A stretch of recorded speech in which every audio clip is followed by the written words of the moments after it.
Hey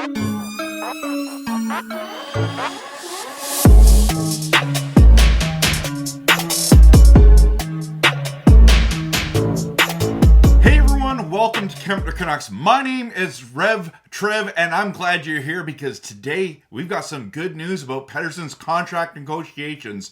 Now, full disclosure, I was legit worried that Pettersson was going to be gone at the end of this year. In fact, so much so that I actually sold my Pettersson jersey years ago because of this quote. When he was asked about what kind of deal he would prefer to sign with the Canucks, he said this: "I want to stay there now, but I also want to play for a team that's winning and has the chance to go far into the playoffs every year. I feel like we've got a chance to do that next year. If we have that chance when my next deal expires, I don't know. I just want to play where there's a chance of winning." And then the conversation with Elliot Friedman this summer in Sweden, and it just felt like it was snowballing that Pettersson was not going to return, especially if we didn't make the playoffs this year. But now I don't want to sit here and blame this young man for saying, how come you're not being loyal to the Canucks, and how come you're putting the pressure on, and it's everyone's trying to win, right? And yes, everyone's trying to win, everyone's trying to make their money, but I just don't want to write off Petey because he wants to win. I mean, isn't that the kind of player that you want on your team? Now, I just thought like he legit wanted to walk away, so I was getting pretty frustrated with him personally. And literally, guys, I sold my Pettersson jersey. I'm like, if he gets traded, there's going to be hundreds of Pettersson jerseys. Ever try to sell a jersey of someone who's been traded? Try to sell it. You can't give away a Bo Horvat jersey right now. You can't give away an Ekman Larson jersey right now. You can't, because these guys don't play for us anymore, and nobody wants these things. Nobody wants a Jake Virtanen jersey. I'm just telling you that right now. And I know those have some complications to it for sure, but I don't want to say to him, listen, it sucks that you only want to win and it's all about you. It's not only about him, okay? And this is the challenge that I was like, this dilemma. I'm like, I don't think he's sticking around. But the news today, and Frank Seravalli was on Sekeres and Price and was talking about the contract negotiations that have stalled, haven't actually stalled. In fact, they've increased and not increased, but continued, I should say. And this is great news, everyone. This is great news that the conversation is still going, because I thought he was just going to wait till the end of the season and then make a decision. And especially now, I did do a video called that Pettersson's betting on himself, and I still feel like he's betting on himself. He said, you know what, guys? You don't want to give me my money.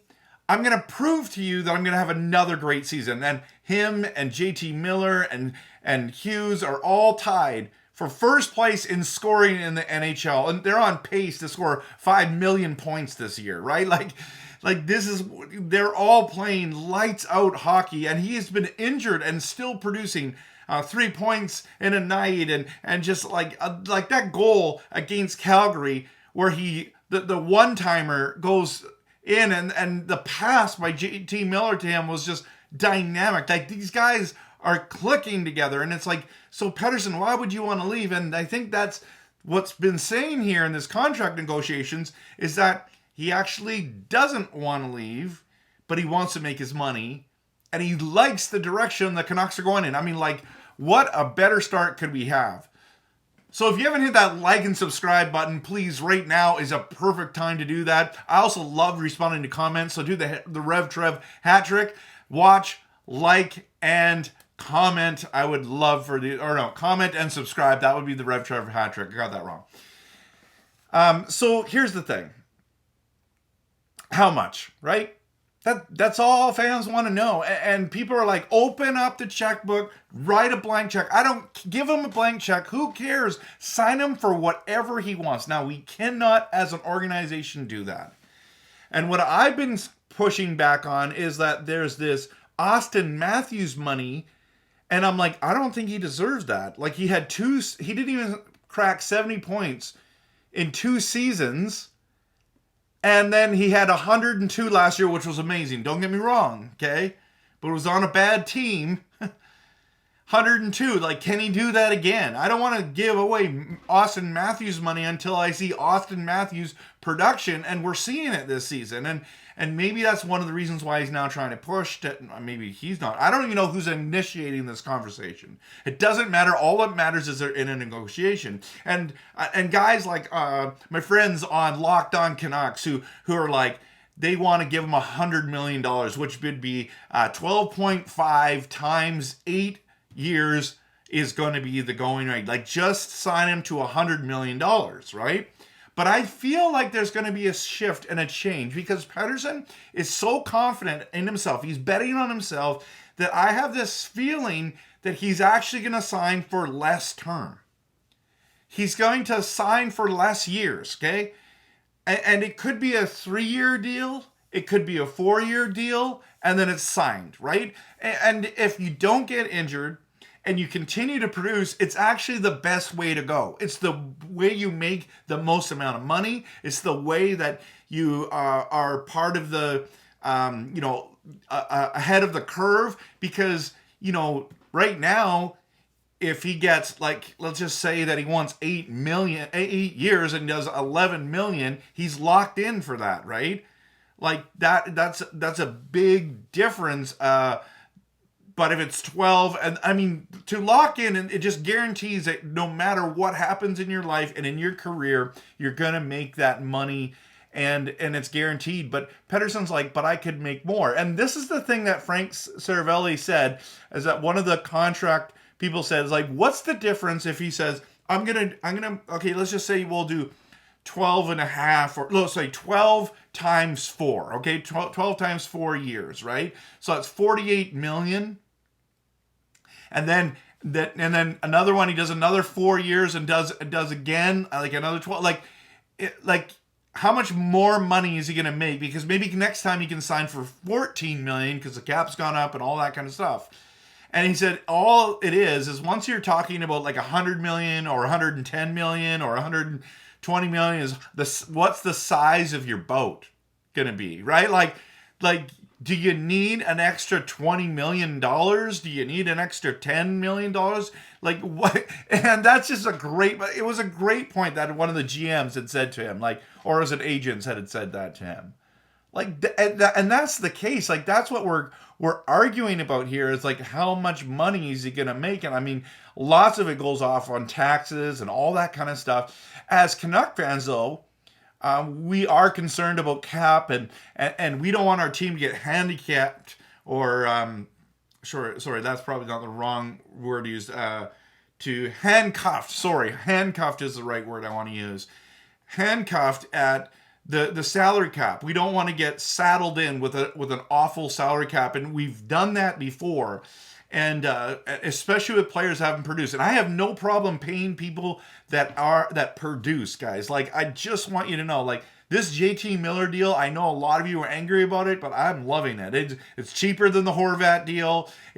He's producing better than the Horvat deal. Like, he's producing, I'm happy, right? It's when Canucks fans get angry when we pay the big dollars like Louis Eriksson, Mark Messier, Tyler Myers, when you pay big money and you get little production. Like, that's what kills teams, right? So Pettersson, I was hoping that he was going to get paid between like 9.5 to 10.5 before the summer happened. Now, once a year started, I'm like, okay, we're talking about 11 now. And now I don't think there's any conversation under 11.5, and most Canuck fans are cool with that.